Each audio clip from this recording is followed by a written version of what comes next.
Welcome back to Easy Law Online. This is Attorney Chato Olivas. Today's video is exclusive for our channel members.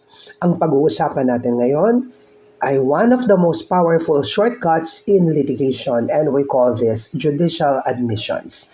Iba to dun sa rule on judicial notice which is the subject of a separate video.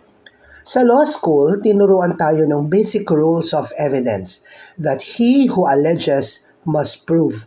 But what if I told you there's a category of facts that the court must accept as true even if you don't present a single piece of evidence?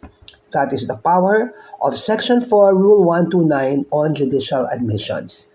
Iba to dun sa rule on judicial notice. So what is a judicial admission? Under the revised rules on evidence, a judicial admission is an admission, whether oral or written, made by a party in the course of the proceedings in the same case. What is the effect of a judicial admission? It does not require proof. Once a fact is judicially admitted, it is removed from the realm of dispute.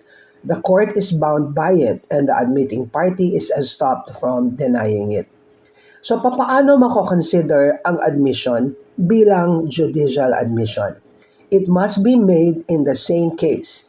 If the admission is made outside the present case, then that will be considered an extrajudicial admission which must be proven just like any other evidence.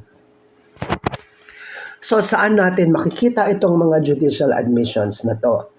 In the pleadings, such as the complaint, answer, and reply. For example, you allege a debt in your complaint and the defendant admits it in their answer. Pwede rin during pre-trial, yung stipulations of fact in the pre-trial order. During trial, spontaneous admissions during testimony or manifestations by counsel in open court. And also in responses to requests for admission in discovery procedures.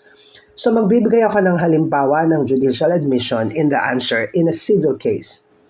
A plaintiff files a complaint for sum of money alleging that the defendant borrowed 500,000 pesos on January 1, 2023, evidenced by a promissory note. The admission in the answer, the defendant states, defendant admits the allegations in paragraph 3 of the complaint regarding the receipt of 500,000 pesos loan, but claims the same has already been paid.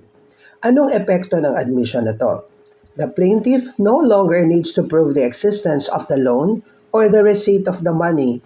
The trial will focus solely on the payment, the affirmative defense. So anong epekto ng mga judicial admissions? Number 1, this is binding on the party making the admission. Number 2, the party making the admission is barred from presenting evidence to contradict the admission. And number 3, it provides efficiency because it narrows down the issues of the case.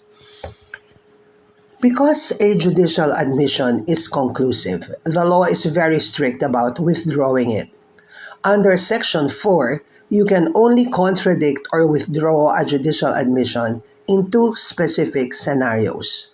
Number 1, when there is palpable mistake. You must show that the admission was made through a clear, obvious error and not just a change of legal strategy. And number 2, that no such admission was made. Pwede mong i-argue that your statement was taken out of context or misconstrued. Now, I have a tip for practitioners. If you realize you made a mistaken admission in your answer, don't wait for the trial.